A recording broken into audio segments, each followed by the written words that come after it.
자, 생물의 다양성 봅시다. 생물이 다양한 거는 뭐 여러 가지 의미를 포함을 하지만 생태계에 존재하는 생물의 다양한 정도를 의미를 해주고요.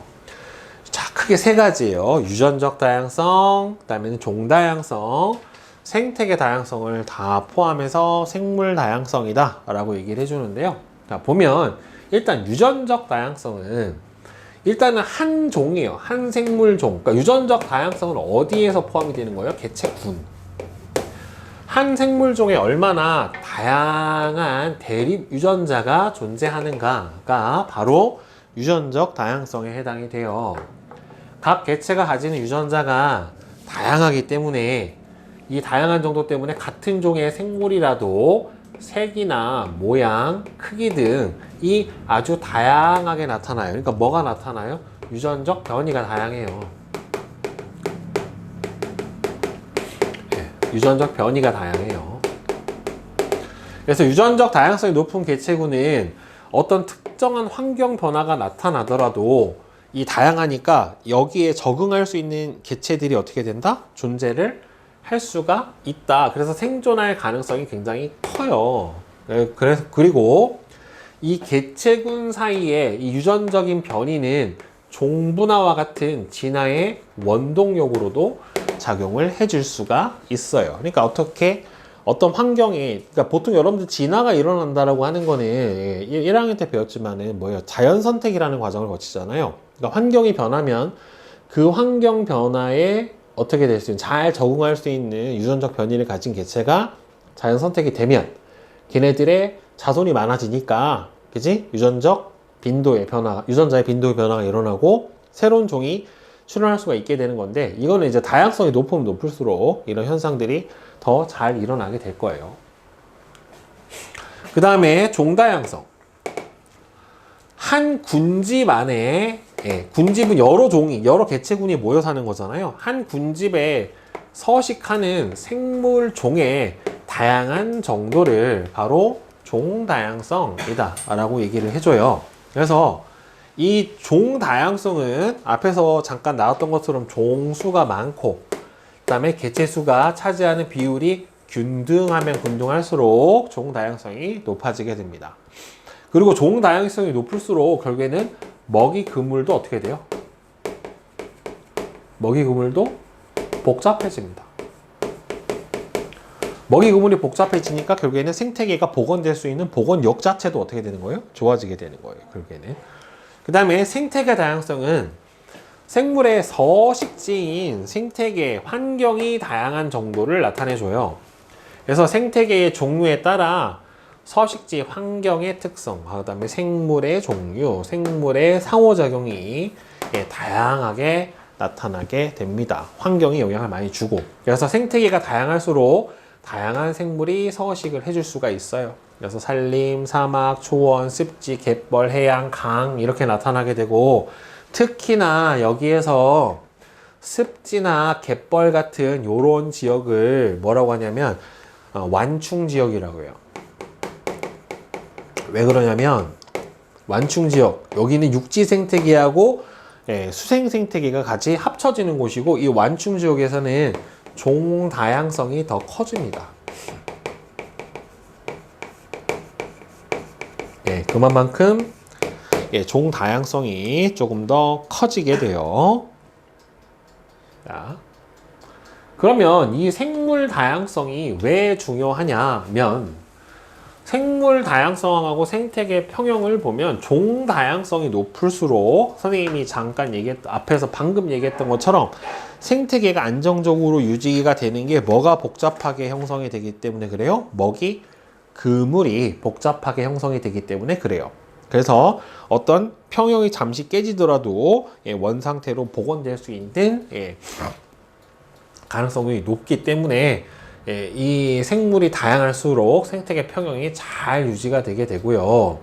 그리고 이 인간이 생활에 이용하는 자원 중 생물에서 유래한 것이 생물 자원이고, 지구상의 다양한 생물은 아주 모두 소중한 자원에 해당이 돼요. 그래서 식량, 의복, 의약품, 목재, 유전자원, 관광자원에서 많은데, 특히나 의약품 같은 경우에는 자연에서 기원한 것들이 굉장히 많아요, 여러분들. 그러니까 뭐 여러분들이 알고 있는 항생제 페니실린 같은 경우도 그렇고, 특히나 요새 흙만 파도 흙 안에서 미생물들이 만들어내는 여러 가지 되게 많은 물질이 있거든요. 그 안에서 새로운 무슨 항생제라든가 아니면 항바이러스제 또는 각종 치료제들을 개발을 하는데, 뭐 흙 안에서 흙만 파도 막 무진장 나온대요. 그 안에서. 자, 그럼 이 생물 다양성이 왜 줄어드느냐? 가장 큰 원인은 뭐예요? 서식지가 파괴되고 이 서식지가 단편화되는 거예요. 그러니까 서식지가 파괴된다는 소리는 산림인 숲이나 아니면 나무를 다 너무 많이 베어내는 벌채나 습지를 매립해 가지고 결국에는 서식지가 어떻게 돼요? 파괴가 일어나게 돼요. 그래서 그 지역에 서식하던 생물들이 멸종할 가능성이 커지고, 그래서 생물의 서식지를 보존해 줘야 되죠. 그래서 우리나라로 치면은 뭐 야생동물 보호구역도 설치하고, 그다음에는 국립공원 같은 것도 설치하고 하는 것들이 이런 경우고, 서식지가 단편화되는 거는 이 도로를 낸다거나 택지 개발 등으로 생태계가 쪼개지는 거예요. 그러니까 예를 들어서 터널을 뚫는다거나 철로를 놓는다거나 아니면 도로를 내버리면서 얘가 어떻게 돼요? 차단이 돼 버려요. 차단이 돼 버리면 여기서 이동이 어떻게 돼요? 격리가 돼 버린단 말이에요. 그럼 이동이 격리가 돼 버리면 얘네들이 왔다 갔다가 제대로 안 되다 보니까 결국에는 어떻게 돼요? 얘네들이 서로 교류가 잘 일어나지도 못하게 되는 거고, 이 부분을 임의로 이동을 하다가 로드킬 당하거나 하면서 멸종하게 되는 이런 경우도 많죠. 그래서 삭 같은 경우가 되게 차에 치여서 많이 죽는데요. 고라니 같은 경우도 그러고. 그래서 서식지, 근데 참고로 고라니는 우리나라에서는 유해 동물이거든요. 근데 세계적으로는 보호종인데 우리나라만 많대요. 그렇게. 네. 고라니 우는 소리 특이하잖아. 그죠? 서식지 면적은 이렇게 돼버리면은 실제로는 모든 생물이 서식지가 이렇게 있으면 이 바깥 끝에까지 다 사는 게 아니에요. 이 가운데 부분에 주로 모여 살기 때문에 이렇게 서식지가 단편화된다는 소리는 쪼개져 버리면 이 경계 면적이 늘어나니까 실제로 생물들이 살 수 있는 총 면적값은 어떻게 된다? 줄어들어 버리게 된다 라고 보시면 됩니다. 그 다음에 남획. 개체군의 크기가 회복이 안 될 정도로 과도하게 생물을 포획을 해가지고요, 자연 상태에서 멸종되거나 멸종 위기종이 되는 사태들이 되게 많아진다란 말이에요. 그죠? 그래서 여러 국가 간의 노력으로 특정 종의 남획을 막고 개체 수를 회복하기 위해서 여러 협약이 만들어지고 있어서 아무 종이나, 그러니까 멸종 위기종 같은 경우에는 국제 간의 거래를 금지를 해놨습니다. 그래서 뭐 코끼리의 상아, 고래 요새는 안 쓰는데, 여러분들 석유가 발견되기 전까지는 고래를 잡아서 고래 기름을 짜가지고 등을 켰단 말이에요. 특히나 향유고래 같은 경우에는 안에 기름을 많이 담고 있어가지고 되게 많이 포획이 됐었는데, 요새는 전체적으로 전 세계적으로 포경을 많이 금지하고 있죠. 고래 고기를 먹는 나라들도 그렇게 많지는 않고, 물론 일본이 제일 많이 먹기는 해요. 그다음에 벵가이 카디나 수족관을 꾸미려는 사람들이 무차별적으로 채집을 하기도 하고 해서 이렇게 남획을 하고, 외래종이 유입이 돼가지고 얘네들이 갑자기 들어오면 어떻게 돼요?